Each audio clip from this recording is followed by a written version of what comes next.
Universitas Teknokraт Indonesia dengan NPM 224111074. Jadi pada video kali ini saya akan membahas mengenai manajemen resiko pasar. Oke, jadi yang pertama ada pengertian resiko pasar. Resiko pasar atau market risk adalah resiko kerugian investasi keuangan yang terjadi karena pergerakan harga yang merugikan. Resiko ini tak dapat dihindari dalam semua investasi. Resiko pasar adalah resiko kerugian yang terjadi atas investasi keuangan karena pergerakan harga yang tak menguntungkan. Resiko ini timbul akibat pergerakan harga saham, suku bunga, nilai tukar, dan harga komoditas.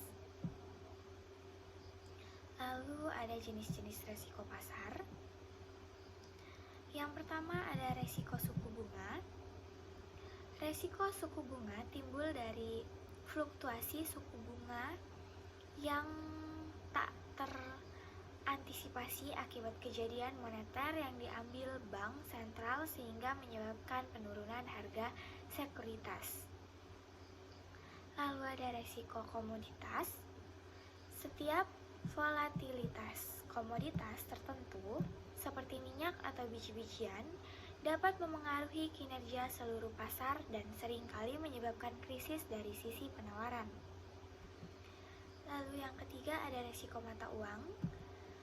Resiko mata uang atau juga dikenal sebagai resiko nilai tukar adalah resiko yang mengacu pada kemungkinan penurunan nilai imbal hasil yang diperoleh investor karena depresiasi atau pengurangan. Yang keempat ada resiko negara.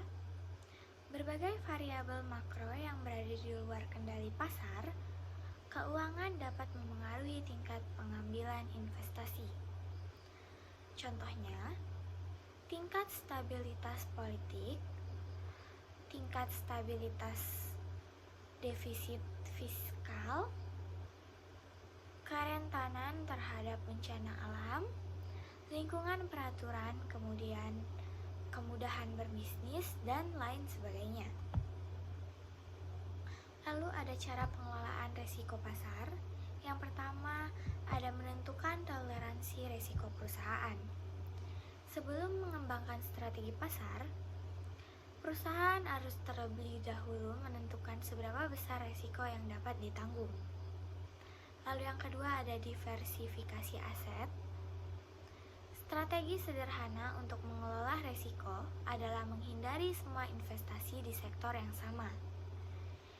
Diversifikasi kelas aset dapat memastikan bahwa kerugian di satu area akan diimbangi stabilitas atau keuntungan di area lain. Lalu yang ketiga ada lindung nilai investasi atau hedging. Ini adalah strategi investasi untuk meminimalkan potensi kerugian yang mungkin dialami jika nilai saham jatuh.